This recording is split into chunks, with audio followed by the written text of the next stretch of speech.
බිනරයි බින්දුයි හොඳ යාළුවෝ.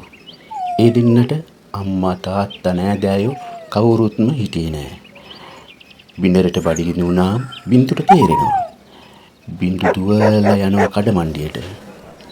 ගිහිල්ලා කෑමට මොනවා හරි හොයාගෙන ඇවිල්ලා හැමදාම බිනුරට දුන්නා.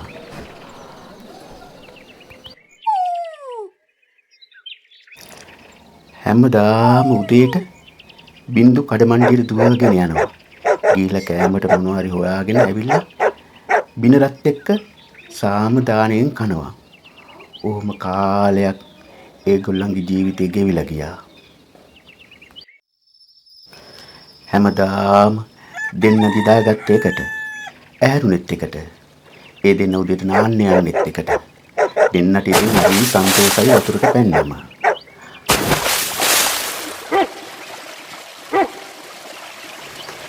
එක දවසක් අගේ නනා ඉන්නකොට දෙන්නට අමුතු පෙට්ටියක් හම්බුණා. එයාලා දැනගත්ත අබරන් සීයාගේ කියලා. ඒගොල්ලෝ සීයා හොයාගෙන ගිල පෙට්ටිය දුන්නා. ගමේ අය ඒ දෙන්නට හරියට ආදරය කළා. ඒ විදිහට කාලය වේගෙන් ගලාගෙන ගියා. බින්දු හැමතෑම කඩමණ්ඩියට ගිහිල්ලා කෑම හොයාගෙන ආවා.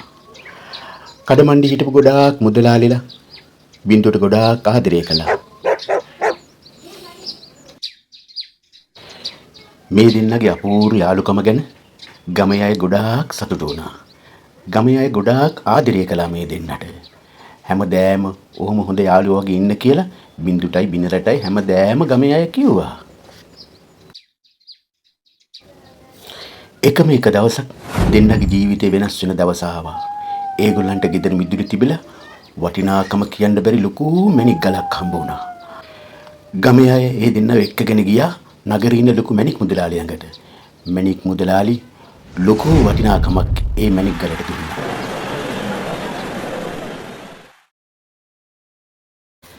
දැන් ඉතින් බිනරගේ බින්දුගේ දුප්පත් අවාසනාවන්ත කාලේ ඉවර වුණා. දෙන්න හොඳ සතුටින් හිටියා.